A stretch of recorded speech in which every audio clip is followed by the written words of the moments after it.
رسول سے، رسول کے گھرانے سے، رسول کے دین سے، رسول کے روش سے، رسول کی ذات سے، رسول کی آل سے، رسول کے شہر سے، رسول کا جو سب سے ان کا عشق، ایسا عشق کہ اس کی پیشانی پہ کبھی شکن نہیں پڑنے پڑتی.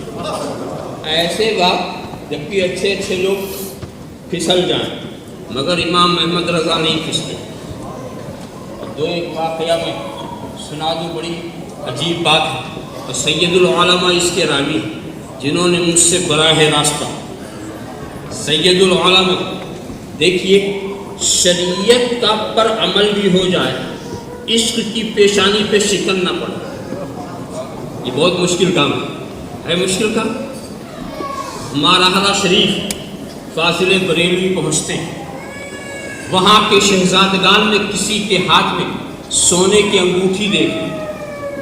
سونے کی انگوٹھی حرام، مردوں کے لیے سونے کی انگوٹھی حرام. اگر کہیں خدا نخواستہ کسی نے پہن رکھی ہو تو اسے اتار دینا چاہیے. اس حال میں نماز پڑھو گے تو نماز نہیں ہوگی. دیکھا آپ نے تو سونا مطلقاً مردوں کو حرام. اب اعلیٰ حضرت امین شریعت، شریعت کے تاجدار، یہ چیز ان کو پسند کیسے ہے؟ مگر ہاتھ میں ہے شہزادے کے، منع کیسے کریں؟ کہیں دل میں دکھ نہ پیدا ہو، کہیں تکلیف نہ ہو، کبھی تکلیف نہ ہو، اور خاموش رہے تو نانا کی شریعت کچھ اور کہے. ایک طرف شریعت کا دباؤ، ایک طرف محبت کے کچھ تقاضے ایسا. اب دیکھیے اعلیٰ حضرت کا تجدیدی کارنامہ، ان کے فہم و ذکا کو کہتے ہیں حضور والا. دیکھیے حضور والا، آپ تو سخی گھرانے کے ہیں، سخی ابن سخی، کریم ابن کریم. کوئی سائل اگر آپ سے کچھ مانگتا ہے تو آپ اس کو مایوس نہیں کرتے. تو سرکار یہ انگوٹھی آپ مجھے عطا فرما دیں، یہ مجھے عطا فرمائے. دیکھیے اب مولوی اور مفتی کی زبان نہیں ہے، ایک سائل کی زبان ہے. مولوی اور مفتی کی زبان نہیں ہے، ایک سائل کی زبان ہے. آپ مجھے عطا کر دیں. اعلیٰ حضرت نے کہنا وہ ہاں مولانا آپ کو پسند ہے، آپ لے جائیں. اور دے دیا، خوشی سے شکریہ ادا کیا. دوسرے تیسرے روز ایک چاندی کی انگوٹھی بنوائی، قیمتی اس پر نگ لگوایا، اور پھر 2 روز کے بعد آ گئے اور کہا حضور آپ تو بہت ہی فقیر نواز، بہت ہی سخی ابن سخی، کریم ابن کریم. جب کوئی عاشق کوئی تحفہ آپ کو دیتا ہے تو آپ اس کی دلدہی فرماتے ہیں، دل جوئی کرتے ہیں، اسے واپس نہیں کرتے، قبول کر لیتے ہیں. تو حضور یہ حقیر تحفہ، تو چاندی کی انگوٹھی بڑھائی، کہا حضور اس کو آپ پہن لیں. اور پھر سونے کی انگوٹھی بڑھائی، حضور اس کو میری طرف سے مخدومہ تک پہنچا دیں، مخدومہ تک پہنچا دیں، مخدومہ تک پہنچا دیں. شریعت کا بھی تقاضا پورا ہو گیا. محبت کی شکن پہ بل نہیں آیا، محبت کی شکن پہ بل نہیں آیا. وہ مجدد، یہ عشق و محبت کی کائنات کے مجدد. میں آپ کو بتاؤں وہیں پر ایک دوسرا واقعہ بھی. وقت کی تنگی بہت ہے، بلکہ شاید وقت ختم ہی ہو چکا ہے. بہرحال